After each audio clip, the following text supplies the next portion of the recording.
जय जगन्नाथ बच्चों। Welcome to a case origin education में। बच्चों, मानो या ना मानो, तुम सब मेरा मेहमान और खाने बिना यहाँ सब हो जाते हैं परेशान। तो आज के हमारा ये जो टॉपिक है तो ये रिलेटेड है खाने के ऊपर, यानी क्रॉप प्रोडक्शन एंड मैनेजमेंट, जो कि स्टैंडर्ड 8 का जो सीबीएसई पैटर्न का चैप्टर 1 है। तो हम लोग इस चैप्टर में ये देखने की जानने की कोशिश करेंगे कि जो क्रॉप को कैसे मैनेजमेंट किया जाता है और उसको पहले प्रोड्यूस कैसे किया जाता है। तो जैसे कि हमें सबको पता है कि all living organisms need food for their survival, यानी सब जिंदगी को, यानी सारी जीवों को जिंदा रहने के लिए खाने की ज़रूरत होती है, चाहे वो पेड़ हो या इंसान या कोई ऑल ऑर्गेनिज्म।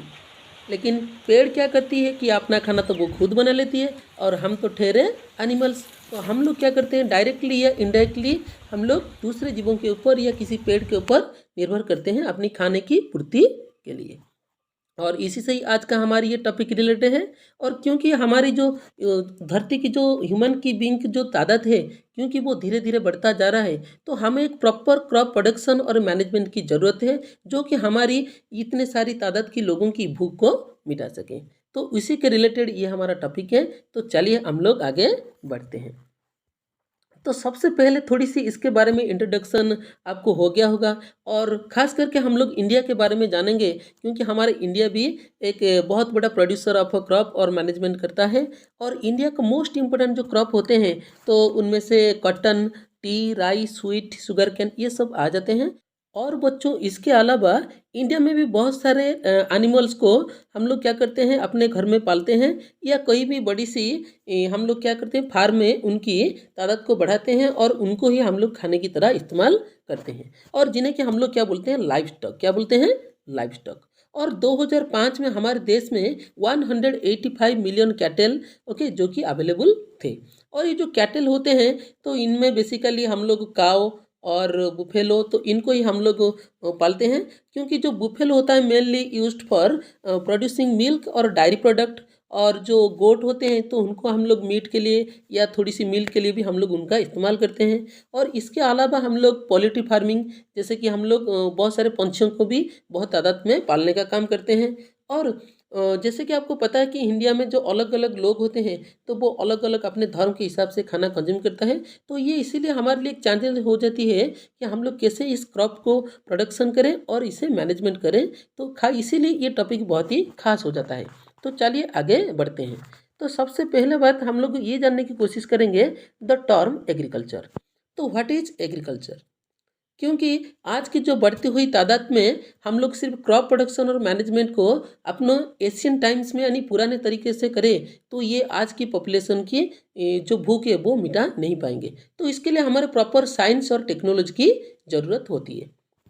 तो इससे ये जो एग्रीकल्चर टर्म है, तो वो कुछ इस तरह से है, the branch of science which deals with growing plants and raising life stock for human use is known as agriculture. यानी एग्रीकल्चर साइंस का वो विभाग है जहाँ पर हम लोग प्लांट को ग्रो करते हैं या उनके रिलेटेड टेक्नोलॉजी के बारे में भी बात करते हैं। राइजिंग लाइफ स्टॉक, यानी जो जितने सारे जानवर होते हैं जो कि ह्यूमन उनसे मीट या मिल्क प्रोड्यूस के लिए, एग के लिए उनको पालता है, तो उनके बारे में ही हम लोग स्टडी करने के लिए, ओके, ये एग्रीकल्चर का विभाग बना है। तो हम लोग ये जानते हैं कि ये जो एग्रीकल्चर है, तो ये वर्ड आया है एक लैटिन वर्ड से, जो कि है agricultura, where agri means land and cultura means cultivation. तो यानी जो जमीन को खेती करने को ही हम लोग बोलेंगे एग्रीकल्चर। तो चलिए आगे बढ़ते हैं। तो सबसे पहले हम लोग जानने की कोशिश करते हैं कि एग्रीकल्चर में हम लोग करते क्या हैं। तो एग्रीकल्चर में बेसिकली हम लोग क्या करते हैं कि डिफरेंट प्लांट को हम लोग क्या करते हैं, बड़े करते हैं और उनको ही एक लार्ज स्केल में करते हैं, ताकि ह्यूमन की पॉपुलेशन की भूख मिट सके। तो इसी से एक टर्म रिलेटेड है, क्रॉप। तो चलिए सबसे पहले जान लेते हैं कि तो टर्म क्रॉप होता क्या है। When plants of same kind are grown and cultivated at a one place on a large scale is called crop। यानी कोई भी हम लोग क्या करेंगे कि प्लांट को एक बहुत ही ज़्यादा तादाद में एक ही जगह पर खेती करने को हम लोग बोलेंगे क्रॉप। जैसे कि यहाँ पर एक एग्जाम्पल हो गया, crop of wheat means that all plants grown in a field are that of wheat. यानी एक खेती में अगर हमने कोई फसल किया है, तो वो सिर्फ गेहूं का ही फसल है। तो जैसे कि यहाँ पर एक पिक्चर में आप लोग देख पा रहे होंगे।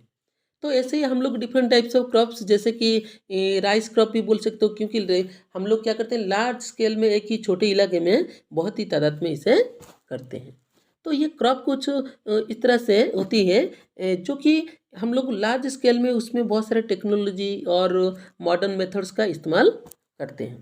तो चलिए इस क्रॉप के बारे में आगे जानते हुए कि ये जानने की कोशिश करते हैं कि ये क्रॉप्स होता क्या है और इनके बारे में, और ये डिफरेंट टाइप्स के कैसे होते हैं। तो जनरली इंडिया में according to the climate condition, temperature, rainfall और ह्यूमिडिटी हिसाब से ओके इसे दो भागों में डिवाइड किया है। हालांकि अगर हम लोग वर्ल्ड की बात करें तो अलग अलग जगह में जो अलग अलग क्रॉप्स पाए जाते हैं, लेकिन इंडिया में ये टेम्परेचर और रेनफॉल, क्लाइमेट और सीजन के हिसाब से इसे दो भागों में डिवाइड किया गया है। तो जो सबसे पहला वाला भाग है वो है खरीफ क्रॉप, और जो दूसरा वाला भाग है वो है रबी क्रॉप। तो हम लोग सबसे पहले ये देखेंगे कि जो खरीफ क्रॉप होता क्या है। तो crops which are sown in rainy season are called kharif crop, यानी जो मौसम, यानी जो बारिश के मौसम में होता है तो उसे ही हम लोग बोलते हैं खरीफ क्रॉप। तो rainy season India is from June to September, क्योंकि इंडिया में जून से लेकर सितंबर तक रेनी सीजन रहती है, तो इसी वक्त ही जो सारे खेती हम लोग करते हैं तो वो सारे जाते हैं खरीफ क्रॉप के अंडर।